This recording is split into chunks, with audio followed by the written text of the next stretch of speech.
Ain't no half stepping with Marcus J, live from the Den, Legacy Internet Radio. Thank y'all for rocking with us. Facebook Live, y'all still here. Hopefully y'all ain't hear no shit that you shouldn't have heard, but it's break time and we go in and we do what we do here on Legacy Internet Radio. We appreciate you. My sister Shantae is checking us out. My sister Tarvinia is checking us out. Big bro Joe is checking us out. Gigi is checking us out. Shout out to all of y'all. We appreciate y'all. Dating Pool Diva is back on the con, as they would say, on Star Wars or Star Trek, I should say. You're back in. You got the next question that you wanted to ask before we finished up the Diva Diaries. What you got? All right. So I want to talk about, dating in 2016, being safe, meeting people, through various methods, online, at the club, at house parties or whatever. How do you avoid dangerous situations like rape and stalking and harassment and things of that sort? Because I watch things real and realistic, I guess I would say, online, web series and things like that, where people have gone to a house party and they're just chilling with their friend or whatever, trying to talk to them privately upstairs, and then all of a sudden it turns into rape. So I want a lot of my single friends, my dating friends, to not be leery of, online dating and, meeting these strangers, but how to be safe with it. So anybody want to, pick that up? Well, for me, I normally, being who I am, I'm really intuitive. So I could kind of already know sometimes where you're going to go with things. But for me, I put, everyone can do this. You can put your shields up, your guards, it's all energy. We're all energy. So for me, I will put up a shield or put up a guard, and you won't go beyond that point unless I invite you in to that point with me. Basically, you just got to be safe out here, because there's some real psychos out here, honestly. You can't even turn a guy down these days without them trying to run you over with a truck. I had a guy trying to talk to me out of a truck, and I was like, no, thank you. And he literally tried to run me over with a truck. Wow. And couldn't take the rejection from it. Yeah. So you just have to be careful, and especially be careful in the ways you're turning people down. Yeah. There are safer methods. The one I always use, I'm married or I'm gay. Whatever works. Instead of turning them down, telling them that you're gay. My name is Sasha. Whatever. All of us women have a name. We all have that one name that we use when guys are approaching us and we don't want them to bother us, and it's that one name that come to our minds no matter what. Mine is Keisha. I'm always Keisha. I'm sorry, I gotta pick me up one of those. I don't have a name. No, Ashley, I tell them my real name. What's your name that when guys talk to you that you don't want them to talk? What's the name that you use? Stephanie. Stephanie's your name?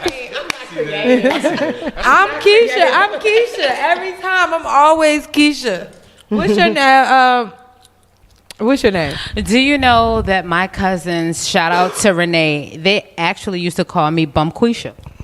Yeah, so is that the name that you use? That's what they gave me. So that's what I mean. Is that the name you use when guys are trying to talk to you, but you don't really want to talk to them? No, I use Melissa, so they know. Melissa? Yes, they know.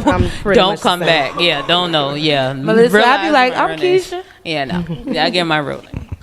All right, Lucia, did you want to continue with the question? Sure. I think Shayna's response was gold, as far as everything's energy. And if you don't want to be involved in that type of situation, getting familiar. And I think women to a degree already are naturally, even if they're not aware of energy, how to kind of put their shields up and kind of distance and things like that.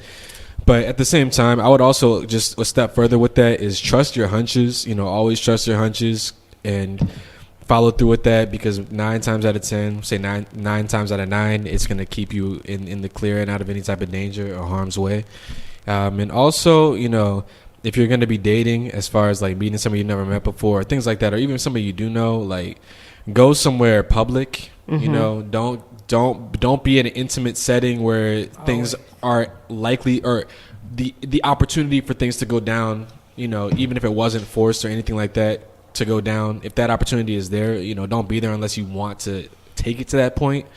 And don't put yourself in a situation, you know, that invites it. I wouldn't say invites. That's the wrong thing. I didn't mean that.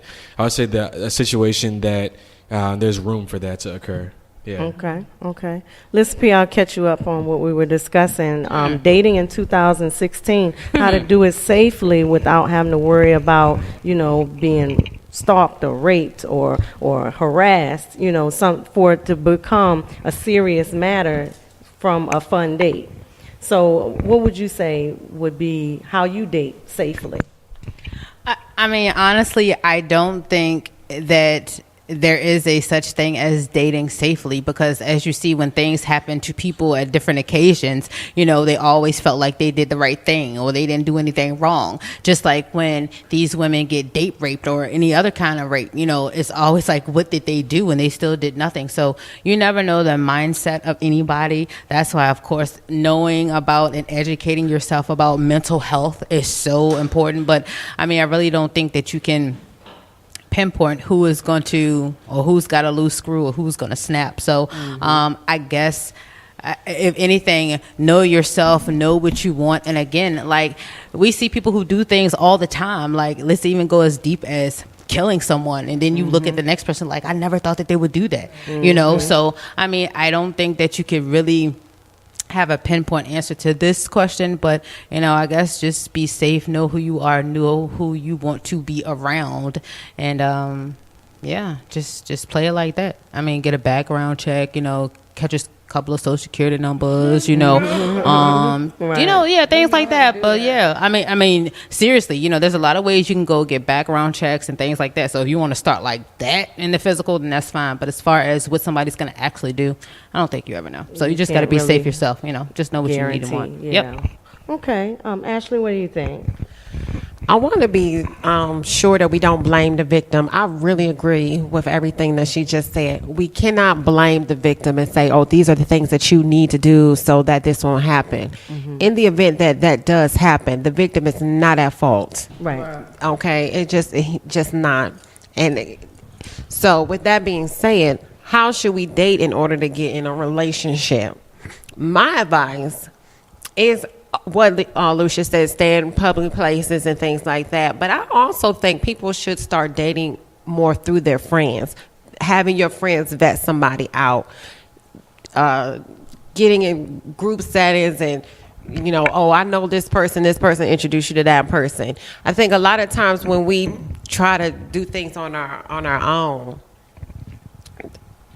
we don't really know the person, so it quickly goes to what we do know, which is sex. We know we know that fast, but we don't really know the type of person that this person is. So, and people say, "Oh, y'all group dating? That's so lame." It's not really lame though.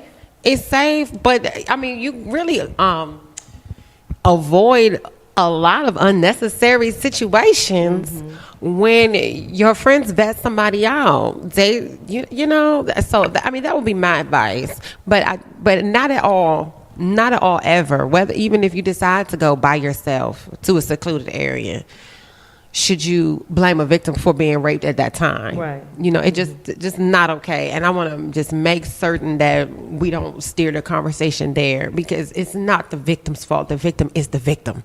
Right. You know. And I wanted to just say real quick too, I agree with that 100%. I wasn't suggesting in any way by my suggestions of things that you could do that it's ever the victim's fault. I don't think that. What I was suggesting is being in a space to prevent further, like being, you know, put it even at greater odds of something like that occurring. That's what I'm suggesting. Right. And the question was about being safe. I wasn't upset about you. So, Okay. yeah, you answered it appropriately. And I definitely agree with you too, Ashley. It's not the victim's fault. You can't really prevent everything from occurring. You can take some measures. And I've been single for quite a while. I've been dating online for most of that time. Knock on wood, I've been safe. You know, I usually am in public places until I feel comfortable enough to bring them in my intimate space. But it could happen to anybody, you know, it could occur. So, Marcus, what do you think? Well, I think that it's obvious that we need to be safe. Right. We need to always remain safe. And I've always been one of those people who, you know, when we talk about in the Diva Diaries, we talk about dating and all that kind of stuff, and we have people that say, oh, you shouldn't date online and all that kind of stuff. I think that you can meet a crazy person at the food court at Cloverleaf Mall or Newport Mall. I just shouted out malls, one that don't exist and one in my hometown. But you can meet a crazy person wherever you go. Anywhere. You know what I mean? And so it doesn't have to be online being a problem. I think a lot of your issues is based upon your behavior. And I'm not blaming no victim, but I'm saying you meet a guy or a gal online and then you meet him in a public person and end up being a crazy person, they're no more crazy than that person would have been if you met them in the mall. Right. So you always have to make sure that you do it in a safe place, a public place.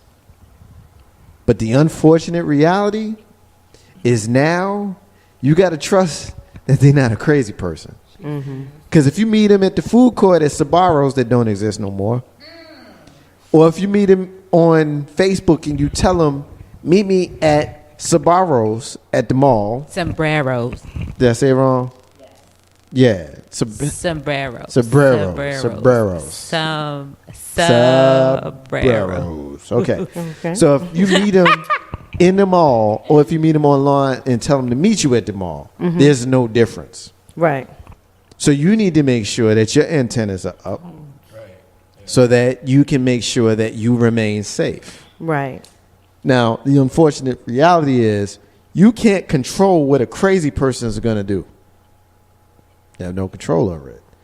So, I try to have a phone conversation, at least a few phone conversations to try to feel them out. Yeah, I mean, you can Marcus, you can do that. You see this lady sing this song? I can't believe it. I thought it was. I actually thought it was Whitney Houston's mama at first. I thought it was Cicely Tyson. That's Cicely Tyson. We got Monday Night Football on, y'all, and somebody that's singing the national anthem looks officially a hot damn mess, but yeah, she look hot like mess. us, but that's somebody's grandma. So but look, let me just say this really quick, and I know we're trying to wrap it up, but let me just say this really quick. Yes, ma'am. Again, anybody can snap, yo. You have to know somebody is mental. Just like, again, not even taking it off topic, but the man who shot up the strip mall in Houston, what is it, today or earlier this morning? He was a lawyer and he just had some issues at his law firm. So again, this man knows all the laws. He knows what goes down, but again, he snapped because something went wrong in his case or something went down wrong at his law firm. So again, even though I may be with my boo for 10 years and he been cool all these 10 years, next thing you know, he cuts my throat because he snap. You don't know somebody's mindset. Right. So a lot of these questions, how are you supposed to know? You don't know. Again, it's those ones that I never thought he would have. Yeah. That, a lot girl, of those cases. I have to say amen to that. That is so true, but I'm just going to wrap it up. Thank you. Thank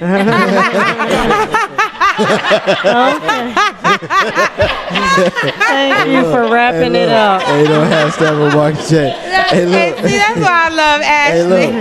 Hey, look. Yo, she take the cue. It's one of those times, right? It's one of those times. All right, listen.